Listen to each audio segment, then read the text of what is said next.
If you're a totally new player coming to stay out for the first time, or you're a returning player like me and you just need a little bit of help coming back, we'll go through the basics to stay out.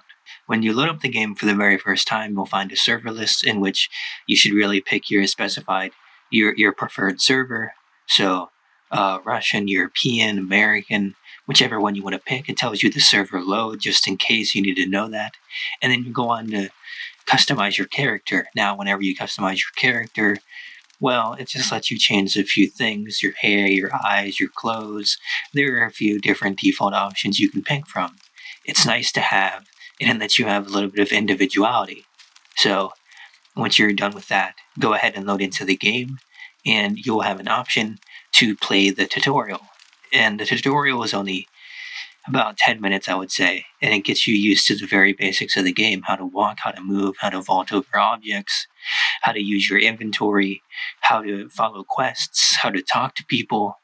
It actually covers quite a few things, as well as how to get to the skill tree, which the game does have a skill tree. It has four different areas in the skill tree, I guess you could say, and depending on which one you pick, well, it allows you to begin progressing in that part of the skill tree. For example, my first selection was loading ammo manually by 15% more quicker. And by the end of the tutorial, I had about 8 skill points, so which I still haven't allocated, by the way, but I will at some point. They go pretty quickly, so for your first few that you are putting into the skill tree, I would recommend thinking about where you want to be in 10 skill points from now. Like, think about future proofing it. Just try to think about your play style and really how you want to play the game. If you want to be a hunter, then obviously you want to have more skill points in the hunting category. Now, one thing I like about this game is that there are actually a few different ways to do the same thing. For example, reloading your ammo. You can drag it from your inventory, you can hold R, you can press R to just do one bullet, for example, if you're manually loading. There's quite a few different things you can do. There's also sprinting, where if you don't want to hold down shift, which gets tiring after about 5 seconds of holding it down with a finger, you don't have to do that. You can just use your scroll wheel on your mouse, and that allows you to not only sprint, but it allows you to come back from sprinting to go back to regular jogging, and it also allows you to walk, as we see later on in the tutorial. But the tutorial doesn't only show you basic movement. It also shows you about anomalies and pressing tab, I believe it is, or the tilde key to throw a rock and see how the environment reacts to you. It's very neat. It also walks you through the hotbar. But one thing it doesn't tell you is that if you press the key that allows the cursor to appear on screen, you can actually move things, elements of your HUD around. So if you want everything to be on one side of your screen, you can move the majority of it around. You can't move all of it, or at least I don't think you can, because I tried moving the hotbar and it was not moving from the right corner. So it might be stuck there, but the weapon icon, the weight icon, the health icon, the quest icon, okay, 80% of what you actually need to move around, you can move around. So if you ever feel like your screen is a bit cluttered, or you want to see things for a specific time, like, you can move things around, which is very nice.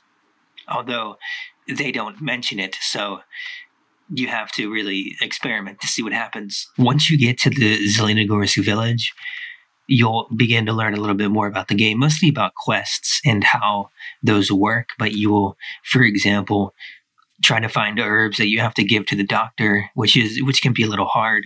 Some of these areas can be hard to find because some areas on the map are not correctly, well, they're not correct on the map. You have to look around just a little bit. So be aware of that.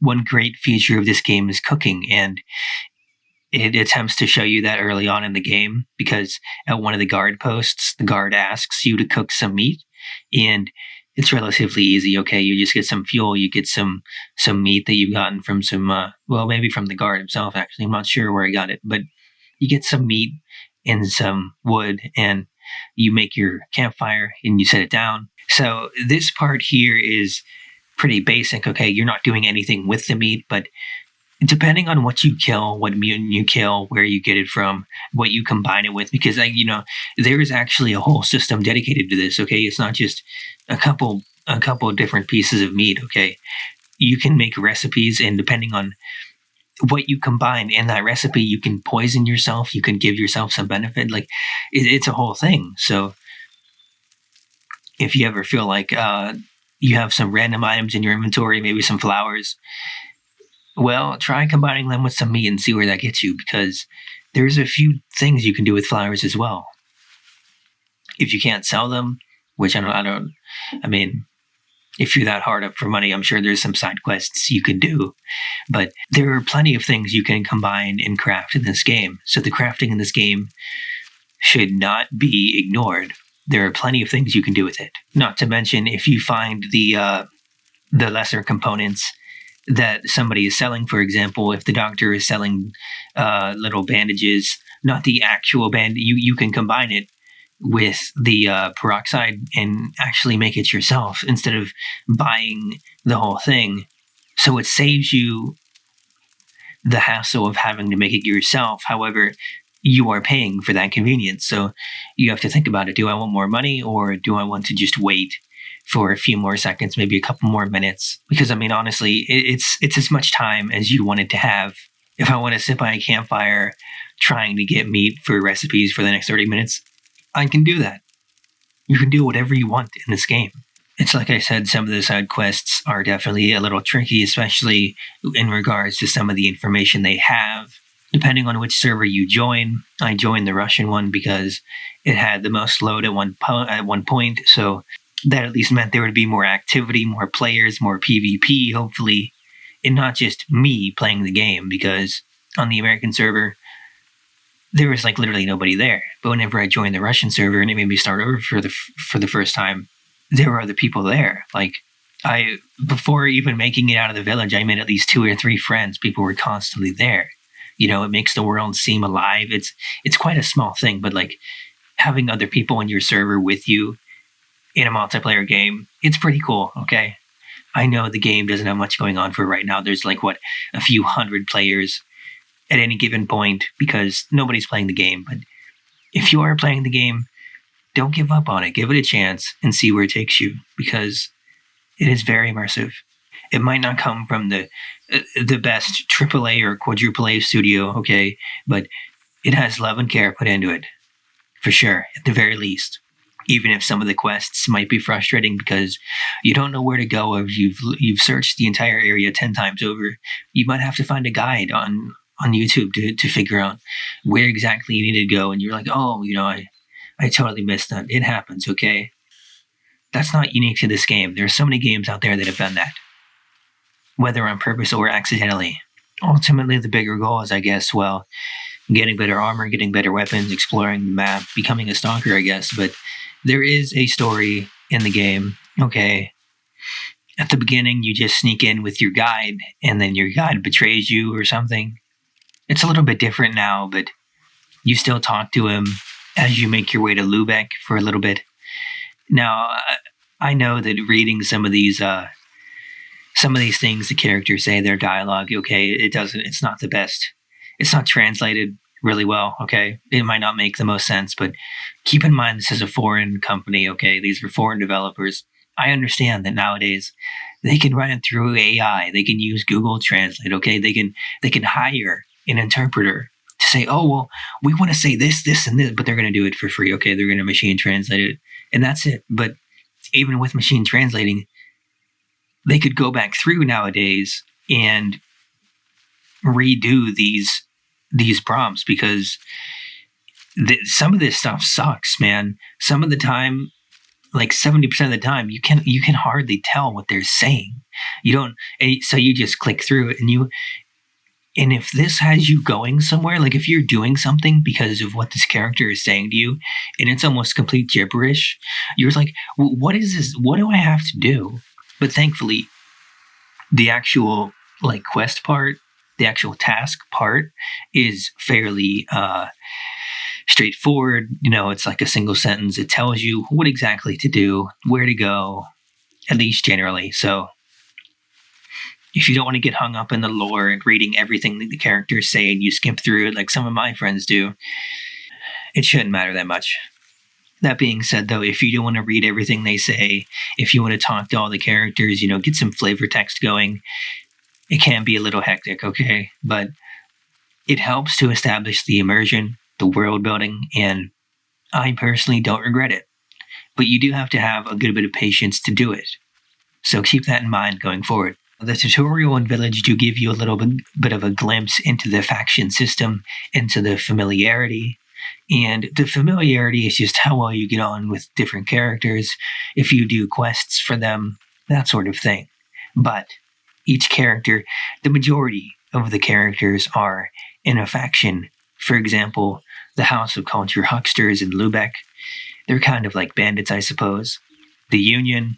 So depending on where you want to go, who you want to see, who you want to talk to, you might need to have good reputation with that faction first. So if you want to talk to somebody and you can't, try looking around for other characters in the nearby vicinity. That way you can grind out some side quests and try to get in, because it has happened to me a few times, especially in the city. And the city is really only a glimpse of what's to offer. So keep that in mind. Besides, the reputation might be able to help you later on, because in one of the areas where there is a vendor, depending on how much reputation you have with the faction, you might have access to discounts, better deals. You might have more items that you might otherwise not have had because of how good you're in with that faction. So if you like side quests, if you like grinding, this game is a grind. If you like grinding, don't be afraid to do that. Okay, it can only help you out. You get more money, you get more reputation. What else is there? Okay? And if right now you're trying to do it and you can't, well, you're just going to have to come back later. It's fine, okay? You're not missing out on anything huge. It might just be another quest line that you might have had to do anyway. I find that at any given point, there are loads of quests in this game. There are so many things to do. Honestly, it's kind of sad there's not really voice acting. I mean, I know that going back and doing it would be a nightmare, considering all of this text, all of these different characters. That would be a lot of money when you think about it. But it would be so immersive. It would be so cool. You wouldn't have to read all the time. I don't mind reading, but you know what I mean? Like, it can get to you after a while. You don't feel like you're playing a game. You feel like you're reading a book. It's okay. I get it. It would just be nice to have. I understand, being an indie studio, you don't have much money, okay? You only have a few hundred players each month, and I can guarantee the majority of those players probably aren't buying the things in your game. Speaking of buying things, let's talk about the microtransactions in this game. A lot of things are on sale, so if you do want to buy something, you can usually get it for a couple bucks. However, that can snowball into 10, 20 bucks. And do you really want to be spending 20 bucks on a game like this? I'm not saying don't support developers, but there's a fine line between supporting developers and being taken advantage of, okay? Perpetuating this cycle of pay to win. Okay, if microtransactions didn't work, they wouldn't do them, obviously, but they do work. So now they're stuffed into every game we can think of, especially the free-to-play games. But then you have to think, if it's a free-to-play game, how are they making money? So we are the product, of course. So just think about that. But there are quite a few things you can buy for a nice price. So if you want to remove some of the grinding, if you want to buy a better gun, better outfit, you can at any point. But here is my counter to that. This entire game is grinding. You want to spend your time getting these things. You want to build up from the Nagant revolver, from the Taz shotgun. You want to build up from the clothes that you have from literally nothing. So if grinding is the point, if getting those skills, talking to these people, getting in with the factions is the point, why would you want to ruin that by instantly buying these things? That instant gratification of wasting $5 on a few things. Why would you do that? It feels great in the moment because you're like, yeah, man, I've been trying for so many hours and I can't get that. At that point, I would probably buy it too, but why do that? It just removes 90% of the game, in my opinion. You can look at it another way. I'm trying to present it for and against because, again, if you're having trouble getting a weapon or a piece of clothing and you just can't find it anywhere, you don't know how to get it, sure, why not buy it? Support the developers, you know? But this isn't the only way of buying things. There's also the in-game currency you can use at the trading boards, which can be found at every settlement. You just have to look around for them. However, people will love to put items on these for way above their price, okay? It is a free market, so to speak. So you can list a pair of boots for 300,000 rupees. You don't have to care what you're doing. But if you're going to list an item, you should try to think of how to reasonably price it and put it up that way. That way it actually gets bought or at least considered, because the whole point of listing it is to get it sold, right? You don't want to sell a pair of boots for 100,000 rubles. There's no point. You're not going to make any money because nobody's going to buy it for that price. So sell them for 10 or 20,000 or 40, okay? Get competitive out here. And if you want to make a thing of it, maybe you should try selling some other items for a lower price just to see what happens. Maybe you'll find out the ideal point. I've sold a couple things, but nothing huge because I haven't really done it. I'm always constantly running from side quest to side quest doing those quests. And if you can't find a specific item to actually finish a side quest, which I have looked for before, they will do that too. They will sometimes list these unique items. That is also a great example of when to buy from the market. You're not spending real money. However, you are spending your own time and effort because that is how you're getting that money in the first place, doing these quests, grinding to buy these items. But if you want to finish a quest and you don't want to see it on your HUD anymore, you're like, yeah, man, I want to get this rep. I want to get this money back. Go ahead, buy it. See if it's on the market. But if it's some huge price, I wouldn't do it, okay? Because if you're buying it at that price, all you're doing is convincing them, oh, you know what? If I leave this up here, somebody will buy it. And that's just all it is. Even now, if you go on and look, hundreds and hundreds of thousands of rubles for no reason. So just think about that for a second before you make your next listing. Whenever you come to Lubeck or any major settlement for the first time, there is one character you will notice in particular, and that is the storage character. Okay, that is the vault, or whatever you want to call it. All you have to do is set aside some money, and it will give you some extra storage space. Now, for some reason, a lot of people love this mechanic. That is where they will be. That is where they sit. That is what they do when they're AFK. That is where they are, okay? It makes no sense to me that this is where they sit, but it's what they do, and it is always, always where they are. So if there's ever a small group somewhere in your little settlement, your little group, okay, you have found the storage trader, the storage NPC. You have found it, okay, because that is where they go. That is what they do. So you just set aside a bit of money and you get a little bit more storage, which is nice to have, especially if you want to do some trading yourself. You want to list some items that you might have had for a while. You want to clean up your inventory. I totally get it. And that is where you can do it. However, just be aware of how much it costs to actually do that. And I believe if you let your item stay in there for too long, it overcharges you. So you need to be aware of what time it is, how much time you have left, and that sort of thing. You need to take care of it. So just keep that in mind whenever you want to use that mechanic. I personally don't. However, I haven't been playing it much, really, honestly. And I try to keep my inventory uncluttered. I try to get rid of items. I try to sell them. I try to craft with them. Okay, I'm constantly doing things with my inventory. I don't have a reason to use this storage in the first place. It's nice to have, of course. Yes, it is. But I've never really had a use for it. Of course, these other players do. I am obviously the minority here. So keep that in mind. Now, just like there is a storage NPC, there are many other NPC types. There is the main bartender ones, the ones that sell food, there are the ones that sell medicine. There are different kinds of trading characters. So just keep that in mind. If one is selling something for a little bit more, try looking around. Okay, look on the market, look for another NPC from another settlement. Okay, shop around because you might be able to find it for a better price.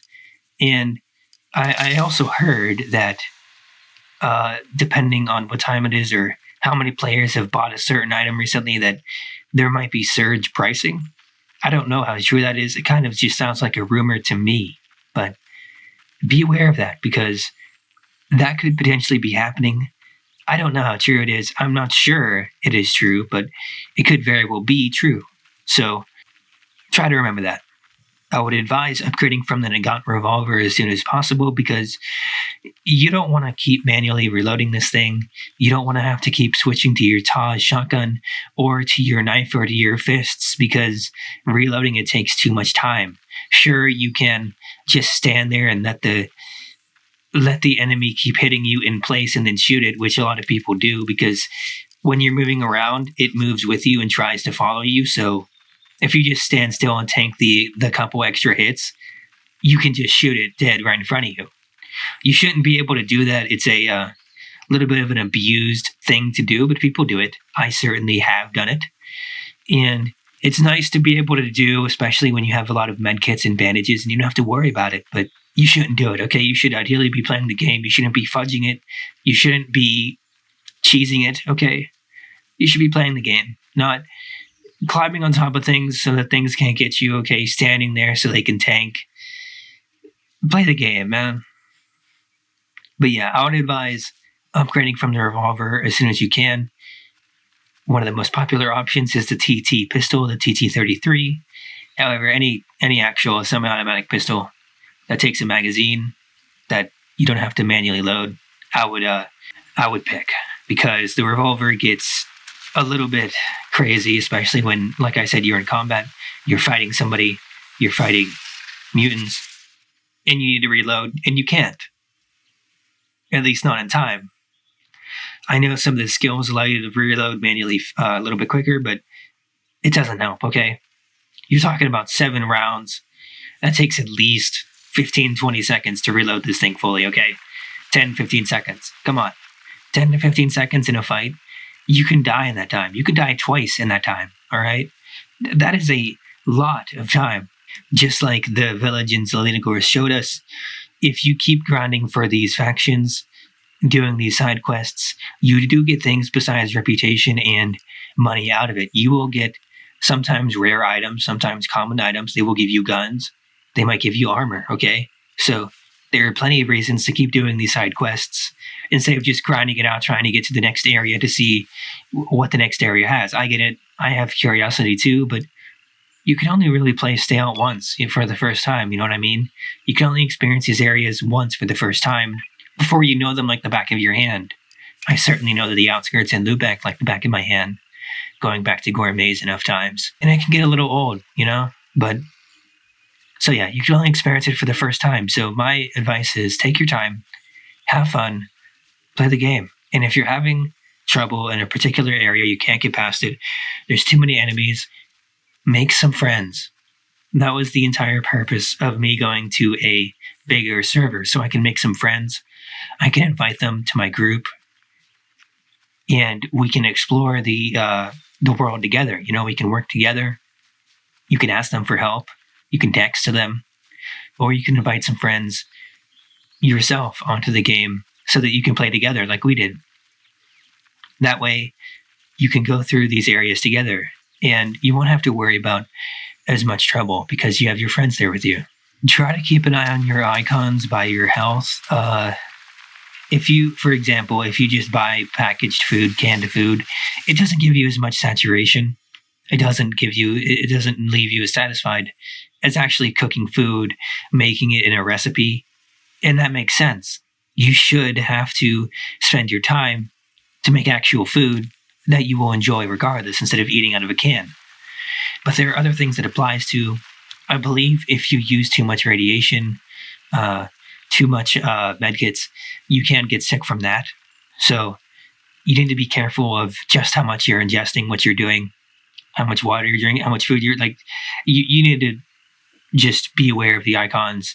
And even if you do it a couple times, you'll know where the stopping point is later on. But even if you try to drink or eat too much, it will not let you. So, but that isn't always the case for everything. Just try to keep in mind your health. Try not to poison yourself. Just be careful, okay? I would certainly advise keeping a lot of bandages on hand, because some of these enemies can inflict bleeding damage, and it might not seem like a lot at first. You might think, oh, they just attack me, but no, they attack you and they make you bleed at the same time. So if you just look at your health bar once during an attack and it goes down, you're like, oh, they must have bit me or something. Well, keep an eye on your health bar, because it will go down and you won't have any idea, because you're too focused on the fight. You're too focused on winning or trying to get away, that you haven't looked at your health bar. So it can kill you over time. This isn't the only thing that can kill you over time. There are plenty of things that can kill you over time. Anomalous areas, gas. So be careful, okay? Try to get better armor. Get more health. Get more med kits. Get more bandages.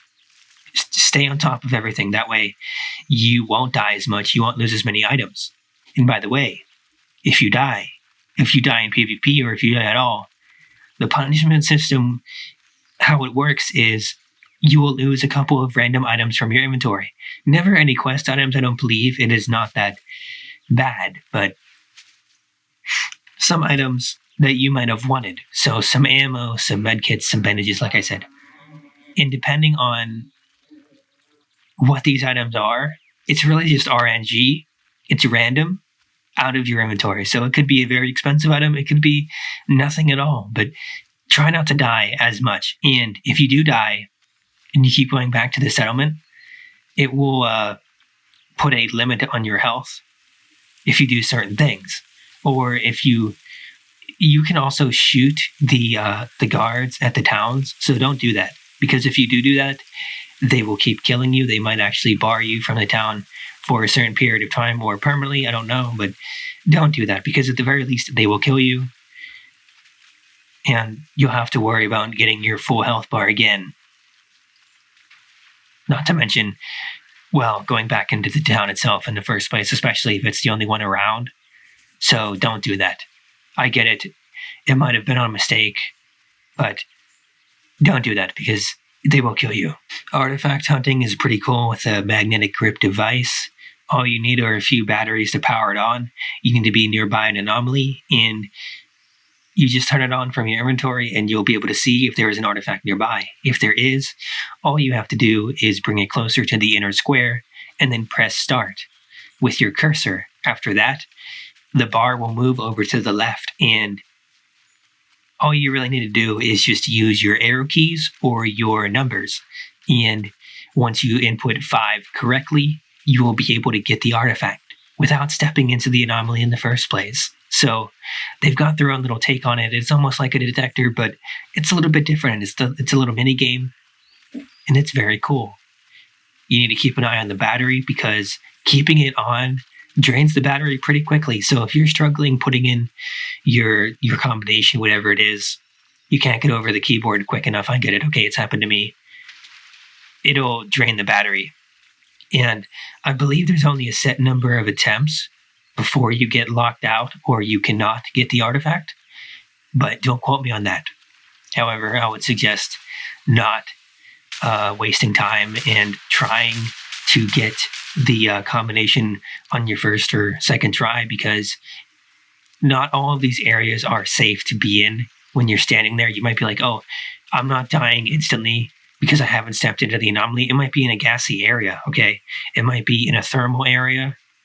There are plenty of different, like there might be enemies nearby if you want to hurry up and just grab this artifact. So think of your environment. Think of where you are. Think about how badly you want that artifact before you try and get it. on the topic of bigger and better things, you want to upgrade from your pocket knife or whatever it is as soon as possible. In case you don't know, getting a better knife, getting a more expensive knife, a bigger knife, whatever the case may be, believe it or not, leads to a quicker cutting time. If you just stick with the jackknife or the pocket knife, you'll be sitting there for ages. And while it's not a big deal for 1 or 2 mutants, it is a big deal whenever you've just killed 5 or 10 of them and you want to skin them. Somebody could come by and shoot you and skin them for you, okay?